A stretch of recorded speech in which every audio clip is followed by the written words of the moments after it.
Oi, pessoal. Eu queria conversar com vocês. Eu vi um documentário da CNN, séries originais, e era sobre os 60 anos de Brasília.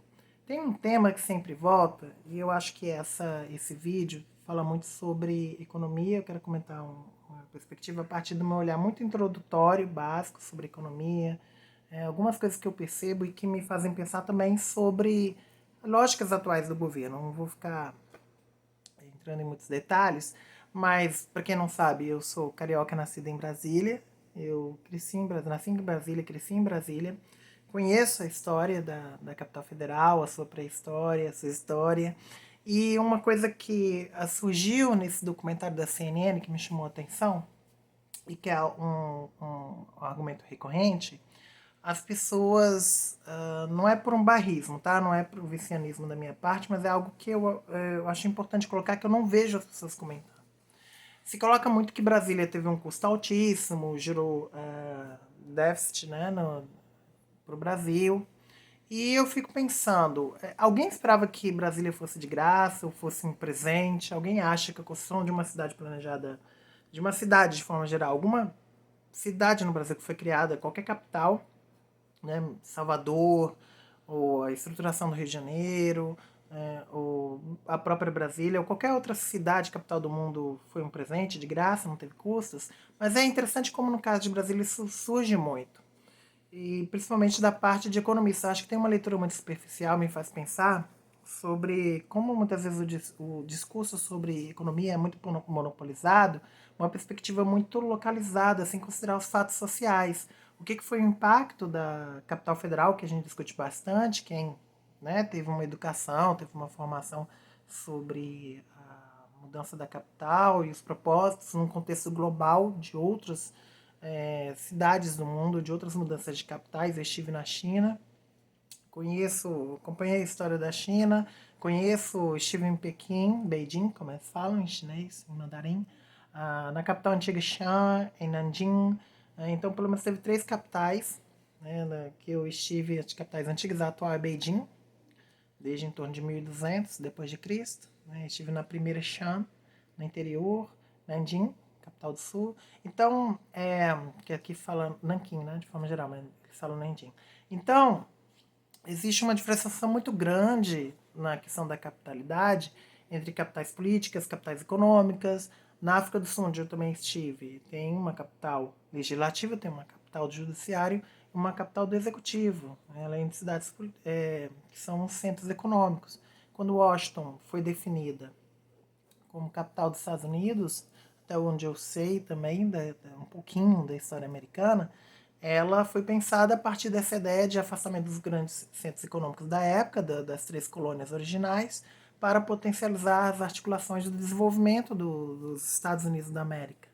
Então, quando a gente pensa num país continental como o Brasil, que vai chegar na sua terceira capital, tem tudo a ver essa lógica, essa perspectiva de horizonte que muitas vezes falta. Eu acho que muitos posicionamentos que não nem fazem muito sentido, imediatistas em termos de economia, penso muito no apontar o dedo para esse débito que, obviamente, está na base de muita coisa que a gente vive hoje, até a própria lógica das empreiteiras, e que foi, por meio da Lava Jato, foi colocado de uma forma que, sem defender corrupção, foi utilizada para prejudicar a indústria brasileira, né?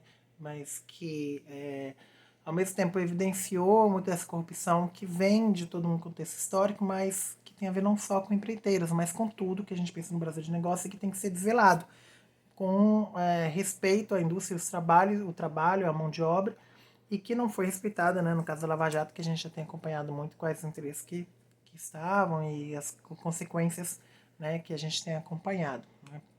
Bem, mas então em Brasília eu acho que tem muito apontar o dedo para esse problema sem ter a perspectiva de horizonte, sem perceber o fato social, a importância desse deslocamento da capital para o interior, para além do discurso colocado da segurança, ou o discurso da mobilização social, que eu também acho que tem muitas limitações, obviamente, e eu conheço, enquanto alguém que vem do movimento social, como é problemática a questão de mobilização em Brasília, como hoje em qualquer lugar, né? Seja no Rio de Janeiro, em Salvador. A gente vai ter multidão, mas para além da multidão, um tipo de articulação que a gente constrói nesse trabalho, né? Então, tem várias questões aí envolvidas. Eu acho que se prender essa questão da dívida é um dado, mas muitas vezes se coloca como se fosse por trás uma justificativa de por que não deveria ter sido mudado. Quer dizer, não se tem a perspectiva de horizonte que era necessário esse fato social para a gente começar uma transformação do Brasil, interiorizando esse desenvolvimento econômico. Então, acho que tem essa questão, tem muito a ver hoje, eu vi com um discurso muito presente, uma perspectiva imediatista, quando a gente pensa em desenvolvimento econômico, quando eu soube da proposta do Paulo Guedes, essa lógica neoliberal de querer taxar os livros. E colocou livro, o argumento precaríssimo dele foi colocar livro contra privilégio. Quer dizer, ele não quer taxar grandes fortunas, não quer responsabilizar as grandes fortunas, os dividendos, mas quer taxar livro. E colocou como privilégio. Olha só, gente, como é muito complicado. Acompanhem, por exemplo, a Lana de Holanda, o perfil dela, transcomunista. Ela trouxe uma questão muito interessante que eu vejo muito se falar que as pessoas confundem privilégio com direito social básico.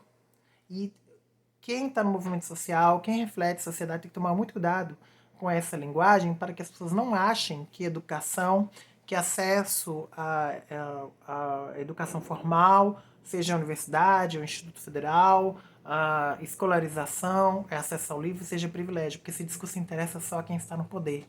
Tá? Interessa a quem, como Paulo Guedes e tudo que ele representa, para os neoliberais que têm acesso às universidades que no Brasil as públicas deveriam ser para o povo, mas são para essa classe privilegiada, ou universidades estrangeiras, eles conseguem esses apoios, financiamentos, inclusive tirando espaço de pessoas que poderiam estar carentes, principalmente população negra periférica, e colocam como privilégio porque é um privilégio para eles, mas é um direito social que deveria estar garantido para todos. Então, é um desafio que a gente tem de garantir que não sejam taxados os livros. A gente tem que baratear o acesso ao livro no Brasil, seja o livro físico, o livro digital, até pela manutenção das editoras. Como é que a gente consegue publicar os livros sem as editoras? Claro que tem iniciativas individuais e articulações, mas é fundamental a gente ter um estímulo a essa economia do livro, e ao investimento nos autores, e que é fundamental para que a gente estimule a produção e o nosso trabalho intelectual enquanto autores, enquanto escritores, que no fundo a gente muitas vezes nem os direitos autorais recebe direito e quem recebe os direitos autorais não enriquece ninguém. Então a falta de conhecimento sobre o livro, sobre a lógica do livro, a ideia de que o que é direito básico é privilégio é muito precária.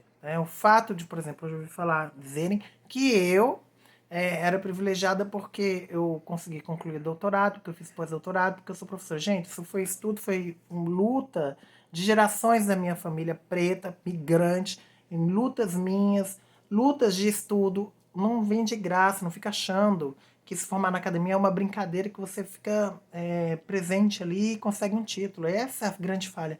A gente consegue transformar toda essa percepção, mostrando que a gente tem que trazer outro papel social para a universidade, quando nossos corpos, que não são os corpos padrão, que estão nesse espaço de poder da classe alta brasileira, da classe média alta, que se acha, né, melhor do que outras, como eu vi o caso do menino Matheus, entregador, né, o outro Matheus, que é o que vivia no condomínio, essa classe média, média alta, que acha que é rica e que se comporta de forma racista para afastar a população negra desse espaço de privilégio que ela se sente ameaçada. Para vocês verem como o racismo tem uma interlocução de classe fundamental. A gente não pode enfrentar o racismo sem considerar essas questões de classe.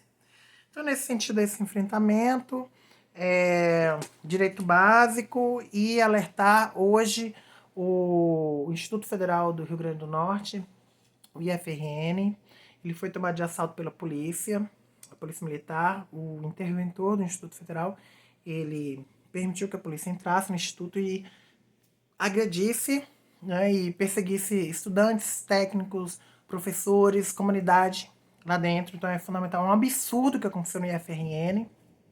O reitor eleito, o professor Arnóbio, ainda não foi empossado. Ele tem enfrentado questionamentos judiciais e foi colocado um interventor pelo governo Bolsonaro. Então isso mostra o perigo que nós estamos correndo, perigo real nas instituições de ensino brasileiras, instituições de ensino superior, não só no Instituto Federal do Rio Grande do Norte, no Cefet aqui do Rio nós temos intervenção, na Unirio, em outras instituições no Brasil. Então, temos um grande desafio que tem toda essa interlocução com a economia, com a questão da educação. Se a gente não prepara a população no médio e longo prazo para mudar essa perspectiva e repete estereótipos, é uma visão imediatista sobre a economia, sobre a educação como desenvolvimento, como investimento, a própria ideia de investimento fora desse viés, a gente não consegue entender o porquê das coisas.